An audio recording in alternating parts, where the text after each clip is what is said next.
Korang mesti fikir, minum X0 tak buat gemuk kan? Minuman ganti gula ni dia mesti sihat ke?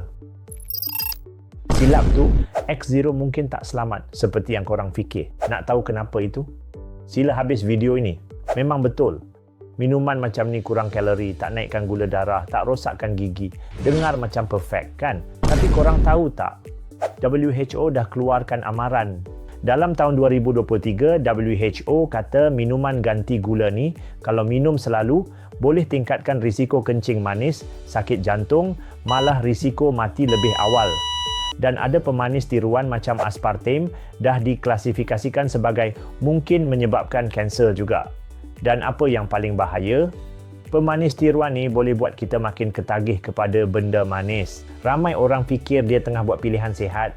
Padahal cuma tukar cara ambil manis.